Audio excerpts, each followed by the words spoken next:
Yo, halo semua, apa kabar kalian semua? Semoga kalian dalam keadaan yang sehat dan waras di tengah kekeosan yang sedang melanda negeri Konoha kita tercinta ini. Pesan dari gue simple, yaitu jangan sampai termakan sama provokator. Selalu berpikir pakai kepala dingin sebelum lu bertindak. Jangan sampai lu cuma jadi alat bagi mereka-mereka yang pengen situasi ini tercipta, situasi yang chaos, yang mana mereka bisa ngambil keuntungan dari situ untuk kepentingan politik mereka mungkin. Nah, jadi di video kali ini kita akan bahas sebuah aturan, sebuah golden rule yang wajib lo lakuin kalau lo pengen berhasil stop PMO. Aturannya yaitu kamar dipakai hanya buat tidur.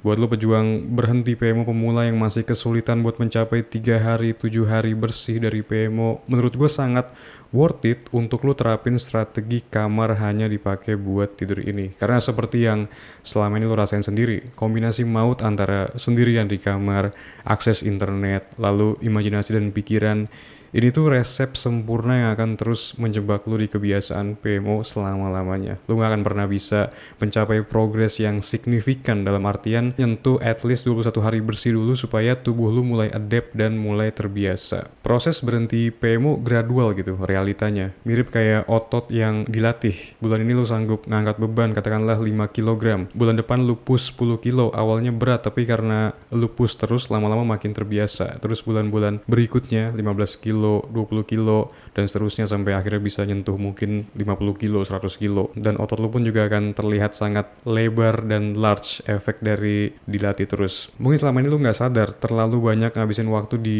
kamar sendirian, scrolling, main HP, terpapar sama beragam konten yang ketika lu nggak sengaja terpapar satu konten pemicu aja. Mungkin video short 5 detik cewek joget. Nah ini ya sudah game over. Tubuh lu yang belum ada pengalaman nahan PMO minimal 21 hari, dimana sel-sel di otak lu, neuron lu belum terbentuk untuk nahan 21 hari, yang selama ini selalu relapse selama 2-3 harian, itu pasti bakal meraung-raung, kejang-kejang hebat minta lu untuk masak mie kocok lalu sama tukam. Supaya menghindari situasi yang tidak diinginkan ini, kamar dipakai hanya buat tidur. Lu harus masain ini sih, terutama kalau lu sekarang lagi berada di fase-fase awal berhenti PMO. Istilahnya pertahanan lu itu masih level 1 gitu. Tubuh lu masih belum bisa kebal sama pemicu-pemicu PMO. Hey guys, sebelum kita lanjut, gue mau ngasih tahu sedikit bahwa ebook terbaru gue sudah rilis, Rebut Kembali Mahkotamu King. Ebook ini cocok banget buat lu anak muda yang udah muak selama ini jadi cowok lemah dan pengen level up menjadi versi terbaik dari diri lu. Isi ebook ini otentik berdasarkan pengalaman pribadi, jadi lu akan banyak belajar ilmu mahal dari jatuh bangun gue selama bertahun-tahun lamanya ngembangin diri di segala aspek. Lu bisa klik link di deskripsi untuk dapetin ebook ini. Sekarang kita balik ke video yang lu tonton. Tubuh gue sekarang yang OTW 4 tahun no PMO di November tahun ini, itu bisa dibilang udah kebal total.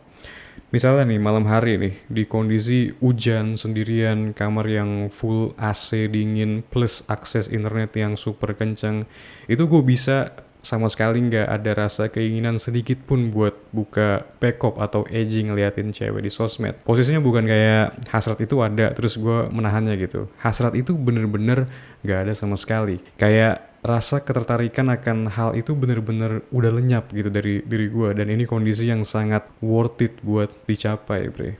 Jadi kamar dipakai hanya buat tidur itu nggak selamanya kok. Ketika lo nanti ada di posisi gue sekarang, lo bakal sanggup buat scrolling, lihat sosmed, buka internet tanpa ada keinginan sedikit pun buat ngecek-ngecek konten mengundang. Karena hasrat itu benar-benar udah.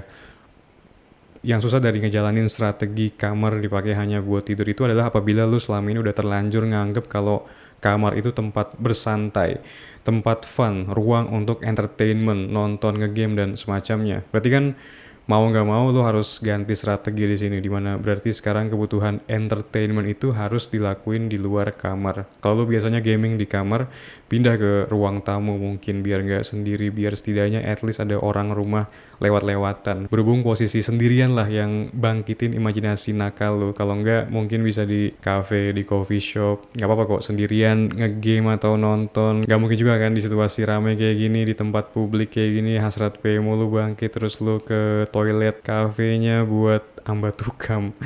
Kalau lu udah nyampe di tahap ini artinya otak lu udah rusak serusak-rusaknya. Intinya apapun itu lakuin di luar kamar, kecuali kegiatan kayak mungkin baca buku, sholat, ibadah, atau bonding sama sang ibu negara.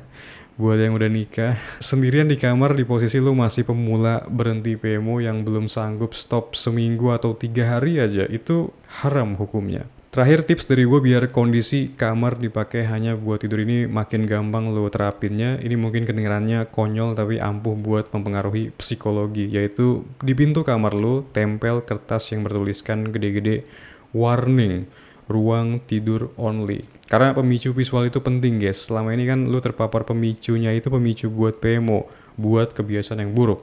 Nah lu bisa ngelakuin sebaliknya. Kertas yang tertempel di pintu kamar lu ini pemicu yang sehat, yang buat mengarahkan lu kegiatan yang sehat juga, buat kebaikan gitu intinya. Karena kalau cuma diinget doang di kepala, oke, kamar hanya bisa dipakai buat tidur, gua akan lakuin itu. Pasti secara efek kurang gacor gitu dibandingkan ketika emang ada visual warningnya secara nyata, ada wujudnya bisa lo pegang dan bisa lo sentuh. Tapi bang, kalau orang tua misalnya nanyain itu maksudnya apa, gimana jawabnya, bilang aja kamar lu ada setan, serem.